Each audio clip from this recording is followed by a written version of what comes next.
Hey folks, I'm Alex Story, and this is Dungeon Fire, the place where I post 5th edition player tips, Dungeon Master tips, and book reviews.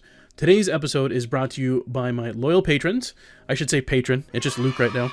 But you can also stoke the fire at patreon.com/dungeonfire, where you can support the channel, as well as get some behind-the-scenes access and more.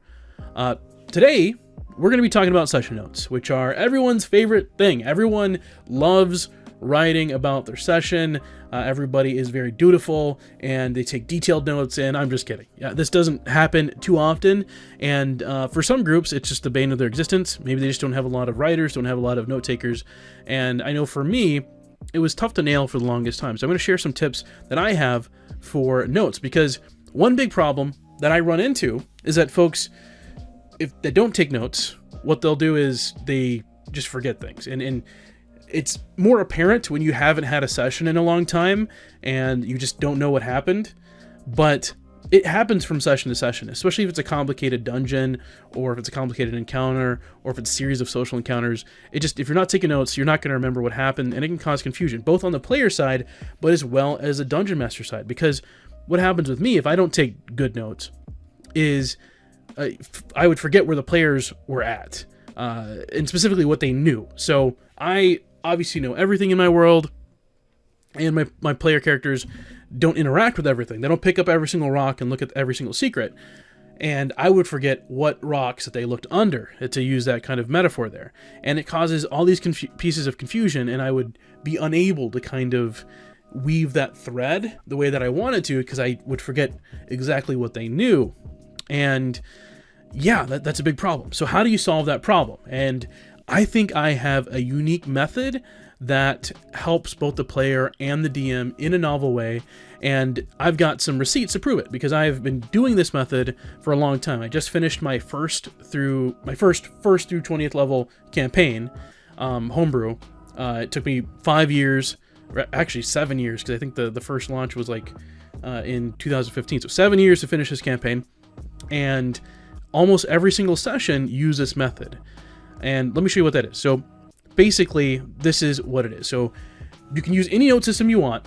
I used Roll20 because it was the virtual tabletop I was using, but you could use OneNote, you could use Notion, you could use Google Docs. As long as you can create shared notes that both you and the players can have visibility to, this will work. So I'm going to show you it in Roll20, but like I said, if you can create a shared document, this will work for both you and your players. It does require the use of computers.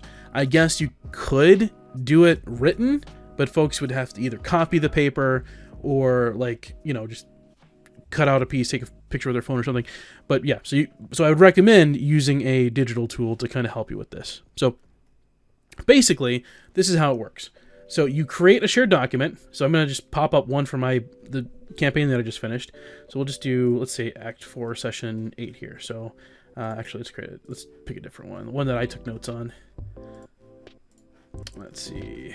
Here we go. Yep. So basically, you create a page, and in Roll20, all you have to do is hit Add Handout, and then you just name the handout. I would just name it whatever session it was. I separated my campaign by acts because it was easier for me to remember, because those different acts had different goals to them. But let's say we could do like act, I don't know, like 10. I don't know why you have 10 acts, and then it would be session 1 of that act, and then you can go under in players journals and just make it all players. So all players, boom, and then you would go ahead and you would just hit save. So you hit save, you hit show to players, and then the players can start editing it from there. So what I would do is I would create this page, and at the beginning of every session, I would tell someone that, hey, somebody has to take notes today, and that person would take notes. And you can see just based on this tome of text here, my players got really, really into taking notes. And what you'll notice is, after you use this method for maybe 3 or 4 sessions, those natural writers, if you have them in your group, sometimes you're kind of out of luck, but if you have natural writers who are really engaged with writing, they're usually going to volunteer. Hey, can I take notes this week? I want to take notes. I got the notes. People kind of fight over it in a way, and because they enjoy it, they want to do it. So basically, during that session, they write all these notes about what happens with the characters and the team, and then you have notes for your players. So the players can just look back at the shared document the next time that they come together to see exactly what happened. You can pull from it as a dungeon master to help with your recap at the beginning of the session, like last we left off, and you can kind of pull different segments from this session to kind of give you that intro. But on my end, I also like to kind of put my notes inside the document as well. Now, in Roll20, they have this thing called GM notes. So every single handout has a section that's invisible to everyone except for the GM.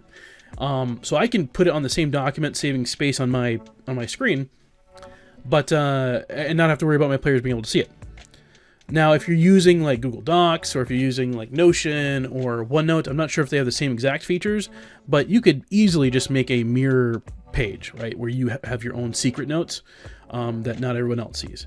And now I typically do this before the session, just because I want to have like a quick reference guide to use during the session, and I use Sly Flourish's Return to the Lazy Dungeon Master method here. It's a pretty kind of bare bones model compared to his, but you can just quickly review the checklist. Hey, here's my players, you know, here are the potential scenes, here's the secrets and clues, the fantastic locations, all that kind of fun stuff. And then yeah, then I'm ready for the session. So that's how I do it. And then if there's anything specific I want to call out for the next time, I'll write it in here for how they interacted with things that might lead to other secrets, right? So yeah, that's my note-taking method. I will tell you there's a couple challenges with this. So the first one is you want to make sure that folks don't feel abused. So like I said, my group, we had people who kind of fought over being the writer, but you don't want people to be like, hey, you're smart, you should do the notes. Because if they don't enjoy doing notes and they feel like they're just being a scribe and they're not enjoying playing, then you don't want them to, that particular player, to have to do that. So if your players don't enjoy writing, you might want to do a different solution. Or if they enjoy it a little bit, but they don't want to do it every single session, have it rotate. It's easy enough to have it rotate between your list of players every single session. But yeah, that was a quick overview of how I use notes in Roll20 and how I use it in D&D, and it's helped out me quite a bit. I can quickly at a glance see, you know, what my players know, what my player characters have interacted with, and then I can go in and, you know, write my own notes based on it. So anyway, I hope it's helpful. If it is, let me know in the comments below. Tell me what your Dungeons & Dragons note-taking tips and tricks are. And of course, if you like the video, hit the like button, subscribe to the channel, and I'll see you next time by the fire.